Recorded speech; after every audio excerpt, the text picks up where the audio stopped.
Nous vous saluons tous dans les noms puissants de notre Seigneur Jésus-Christ et nous vous souhaitons la bienvenue à notre deuxième partie de notre enseignement sur la crise de la foi dans nos églises. C'est moi, votre humble serviteur, le pasteur Michel Mixon Moulumba. Je salue ma sœur, je salue mon frère, je salue aussi mon fils et toi ma fille et vous tous serviteurs de Dieu du monde entier, que le Seigneur vous bénisse. Nous avons l'assurance et la croyance que aujourd'hui nous serons tous édifiés. Le problème que nous avons aujourd'hui et que nous allons traiter, c'est le problème de la crise de la foi dans les églises chrétiennes. Mon frère, ma sœur, Jésus-Christ l'a dit dans le livre de Luc 17, au verset 5, il a dit: les apôtres ont demandé à Jésus-Christ de leur augmenter la foi. C'était la prière la plus intéressante des apôtres de Jésus lorsqu'ils demandèrent à Jésus: Seigneur, augmente-nous la foi. Si nous ne parlons pas de la foi, comment nos amis européens seront-ils sauvés? Si nous ne parlons pas de la foi, comment est-ce que nos amis africains seront-ils sauvés? Si nous ne parlons pas de la foi, comment est-ce que nos amis européens, américains, australiens seront-ils sauvés? La foi est la fondation du christianisme. On ne peut pas venir à Christ sans avoir la foi. Et aujourd'hui, à l'instant même, pendant que je vous parle, l'Église de Jésus-Christ est secouée par un vent de l'incrédulité, un vent d'une croyance, mais fausse croyance en Jésus-Christ. L'Église de Jésus-Christ sur la terre est balayée par un vent, par des tendances, d'une sorte de foi qui apparaît, qui semble être la foi, mais ce n'est pas la foi en Jésus-Christ. Parce que la foi en Jésus-Christ doit être une foi pure. La foi en Jésus-Christ doit être une foi pure. Et non pas une foi mélangée avec d'autres choses. C'est ça la crise que nous avons aujourd'hui dans nos églises. Si nous lisons le livre de Jean au chapitre 11, au verset 40, Jésus-Christ s'adresse à Marthe. Jésus-Christ s'adresse à Marthe et dit: ne t'ai-je pas dit que si tu crois, tu verras la gloire de Dieu? C'est Jésus-Christ encore qui entre en interaction avec Marthe. Il la reproche d'une seule chose: si tu crois, tu verras la gloire de Dieu. C'était ça le reproche. Cette reproche que Christ avait fait à Marthe, la sœur de Lazare qui était mort. Jésus-Christ ne l'avait jamais dit que non, si tu me donnes à manger, si tu me donnes de l'argent, si tu me donnes ceci, cela, mais il lui a dit seulement que si tu crois, tu verras la gloire de Dieu. C'est-à-dire que la foi ouvre les yeux de l'homme. Si tu as la foi en Jésus-Christ, tu verras. Parce que la foi sert à ouvrir nos yeux. Et si aujourd'hui nous ne voyons pas, C'est parce que nous n'avons pas la foi. J'ai eu une expérience terrible toujours dans mes campagnes d'évangélisation, dans les visites dans d'autres églises où j'étais invité, dans des visites dans des familles où je suis parti. J'ai été aussi surpris quand j'ai constaté que l'église d'aujourd'hui est en train de sécher en matière de la foi. Il y a une totale sécheresse dans la foi. C'est presque un désert où rien ne peut encore germer. Nous parlons ici d'une foi pure. Je vais vous raconter une histoire. J'ai été invité dans un concert par une sœur norvégienne. Elle m'a dit non, allons-y au concert, il y a des frères et sœurs qui chantent. Nous sommes partis au concert. Nous sommes entrés, on a commencé à écouter des belles chansons chrétiennes, des belles mélodies chantées pour la gloire de Jésus-Christ.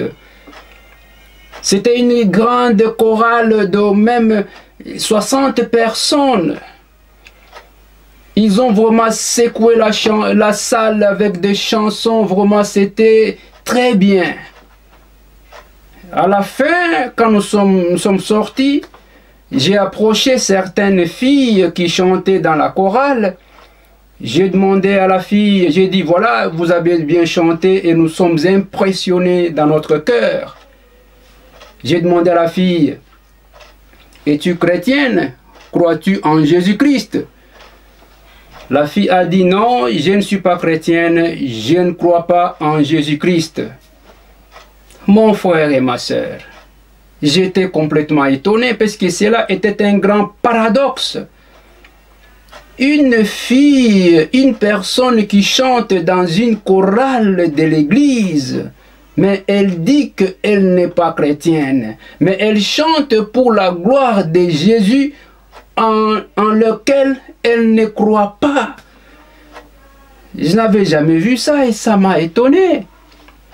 Quelqu'un qui chante pour le Seigneur, mais qui ne croit pas en Jésus-Christ, qui n'a pas reçu le Seigneur Jésus-Christ comme Seigneur et Sauveur. Ça, c'est une grave crise de la foi dans les églises. Pourquoi permettre à quelqu'un de chanter pour le Seigneur pendant que la personne elle-même n'a pas cru en Jésus-Christ? C'était du jamais vu dans ma vie. Mais ce sont des expériences qui m'ont fait grandir, qui ont fait grandir aussi ma foi dans le Seigneur. Mon frère et ma sœur, la crise de la foi est très grande dans nos églises. Mon frère et ma sœur, si nous ne prêchons pas sur la foi, si nous ne parlons pas de la foi, comment est-ce que nos amis européens, nos amis africains, nos amis asiatiques seront-ils sauvés? Et aujourd'hui, dans les églises, on est en train d'éviter de parler de la foi, mais on aime beaucoup parler du Saint-Esprit.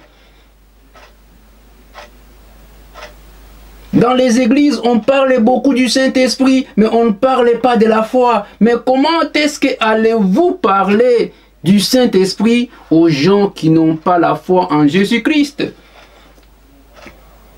Si vous allez dans des bibliothèques, vous allez trouver beaucoup de bouquins écrits sur le Saint-Esprit, mais très peu de littérature existe sur la foi.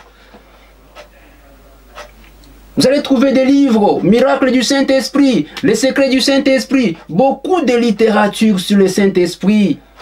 Et les gens qui lisent ces livres, ils n'ont même pas la foi en Jésus-Christ.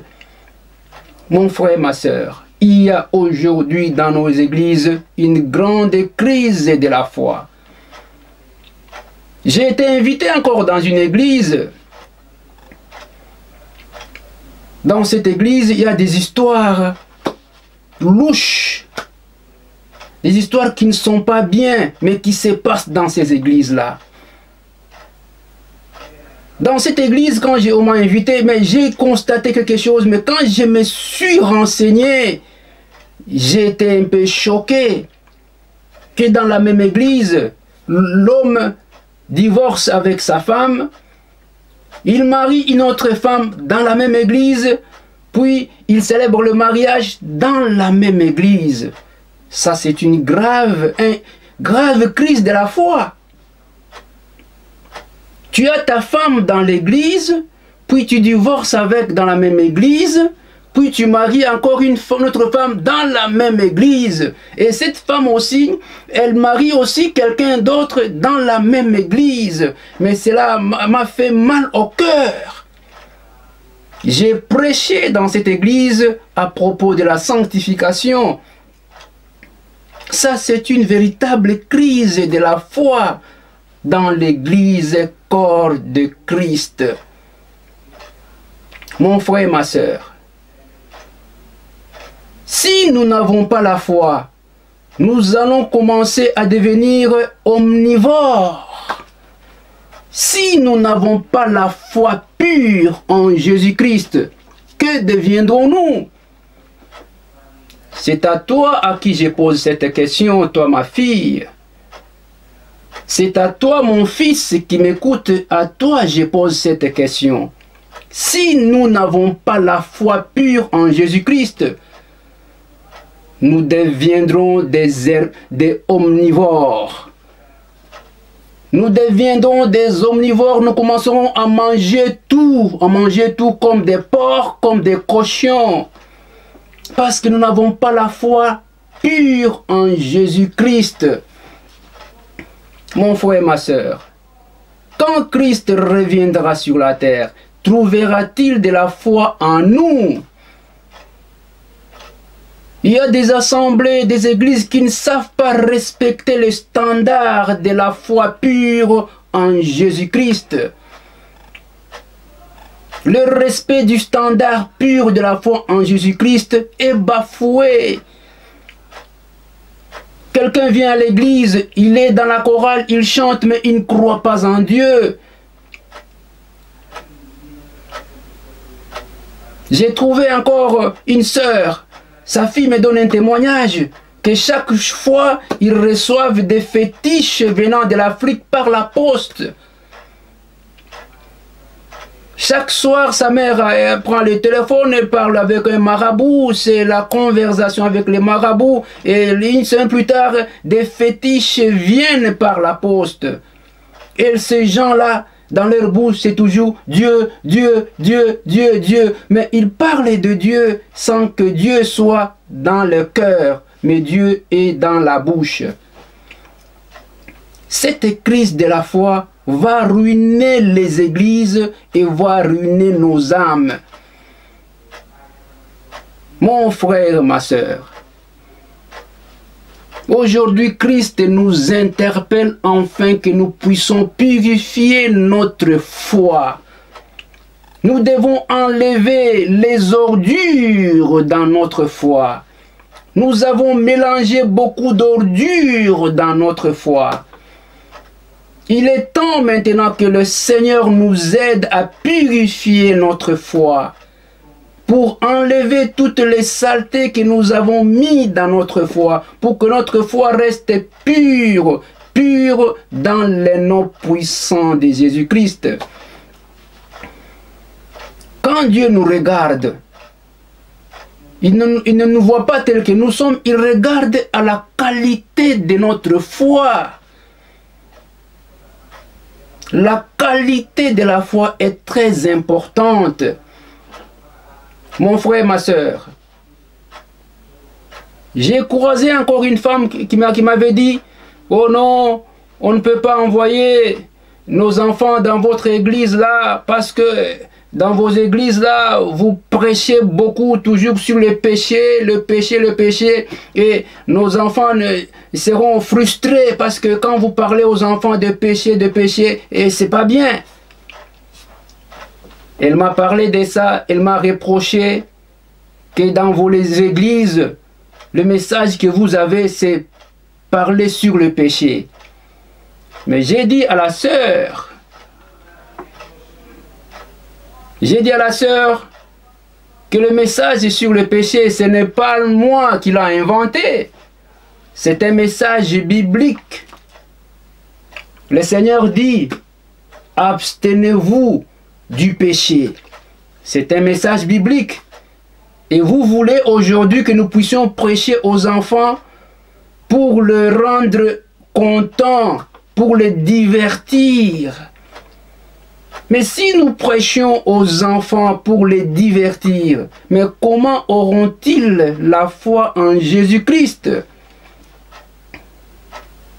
Vous voyez aujourd'hui, même ici en Norvège, il y a une grande crise de la foi. Les églises ferment, les églises sont vides, personne ne va à l'église. Vous trouvez des bâtiments vides, il n'y a personne. Mais avant, c'était des grandes églises pleines de gens qui avaient la foi. Et comme il y a aujourd'hui crise de la foi, c'est pourquoi toutes ces églises sont aujourd'hui vides. Il y a même dans mon église des gens qui ne viennent jamais à l'église, mais qui sont membres de l'église. Ils ne viennent que le jour de Noël. Quand il est temps de fêter la Noël, là vous voyez des gens venir à l'église, même des gens que vous n'avez jamais vus. Ils ne viennent pas à cause de Jésus, mais ils viennent à l'église à cause de la fête de Noël. Pour eux, Jésus-Christ se résume à la fête de Noël. Après Noël, vous ne les verrez plus jamais. Ils vont disparaître dans la nature. Mon frère et ma soeur, si tu crois, tu verras. Mon fils et ma fille, si tu crois, tu verras. Donc la foi sert à ouvrir nos yeux. Si tu as la foi, les yeux de ton cœur s'ouvriront et tu verras celui qu'on appelle gloire de l'Éternel, Jésus-Christ, le Dieu vivant. Si tes yeux s'ouvrent, tu verras. Mais si tes yeux ne s'ouvrent pas, tu ne verras pas. Et pourquoi tu ne vois pas? C'est parce que tu n'as pas la foi. Jésus-Christ le dit, si tu crois, tu verras. Mais aujourd'hui, pourquoi toi tu ne vois pas? C'est parce que tu n'as pas la foi, parce que la foi ouvre les yeux de l'esprit de l'homme. Mon frère, ma soeur, j'ai pris aujourd'hui que nos yeux s'ouvrent. J'ai pris dans le nom puissant de Jésus-Christ que notre foi augmente, et que nos yeux s'ouvrent, afin que nous puissions voir la gloire de l'Éternel dans le nom puissant de Jésus-Christ. Je chasse tous les ténèbres de l'obscurantisme, tous ces ténèbres d'incrédulité qui t'empêchent d'avoir la foi en Jésus-Christ. Je les chasse au nom de Jésus-Christ. Mon frère, ma soeur, il est temps que tu puisses libérer ta foi et grandir. Mon frère, ma soeur, posons-nous des questions. Pourquoi la foi est finie? Pourquoi la foi est partie? Pourquoi est-ce qu'on n'a pas confiance en Jésus-Christ? On ne croit pas que Jésus-Christ fera ce qu'il avait dit qu'il fera. Que le Seigneur nous protège, que le Seigneur garde son peuple. Nous allons maintenant continuer encore avec notre série d'enseignements sur la foi. Parce que si nous ne parlons pas de la foi, nous serons tous perdus. La foi vient de ce qu'on entend vient de la parole de Dieu. Que le Seigneur vous bénisse. Shalom, shalom. Abonnez-vous en masse sur notre canal. Vous serez édifiés sur les enseignements des apôtres, parce que nous parlons déjà sur des choses que vous connaissez déjà, pour que vous soyez édifiés sur la fondation des enseignements apostoliques. Que Dieu vous bénisse. Shalom.